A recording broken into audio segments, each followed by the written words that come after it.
University of Fort Hare is shut down and students have been ordered to vacate the East London and Alice campuses by 1700 hours today.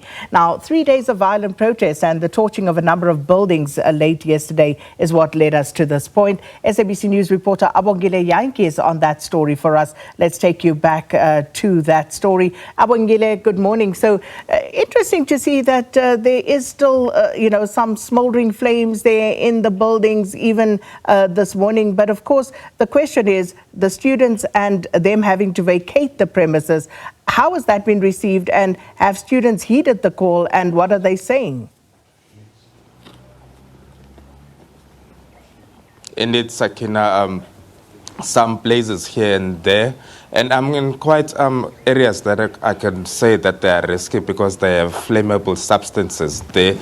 Right now, we're coming to you outside the main entrance of the university. As you can see, it's difficult for any vehicle to make its way here as a result of those student unrest that have been taking on for the past 3 days here at the institution at the University of Fort Hare.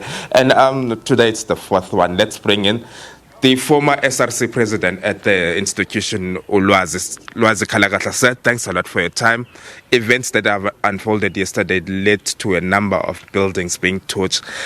Are you as student leaders taking any responsibility with regards to that?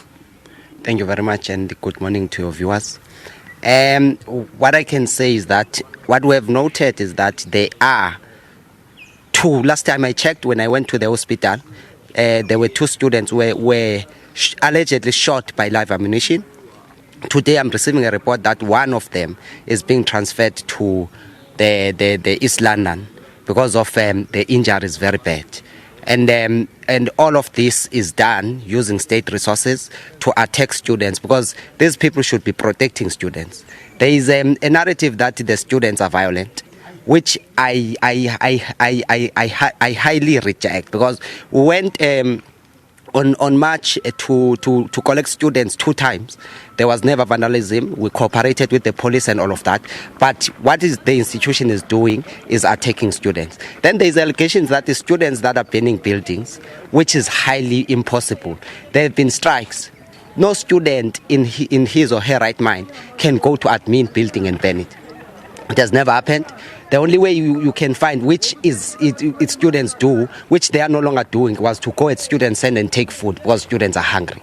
Now that the VC has issued that the students should vacate the campuses by no later than 5 o'clock this afternoon, what's your reaction to that?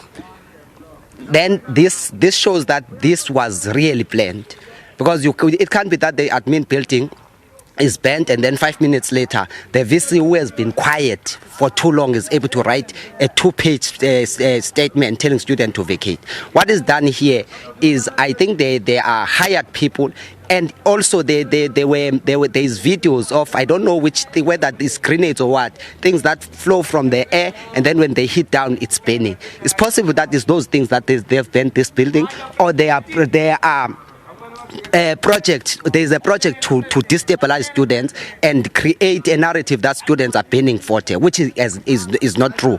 But what we are noting is that is to destabilize and then change the narrative to students being violent, instead of looking into matters that are. Let's continue this conversation a bit later. Sakina, let's toss it back to you. That was the former SRC president here at the University of Fort Hare. Thanks so much, Abongile Janjies. Stay tuned to SABC News for more from the University of Fort Hare.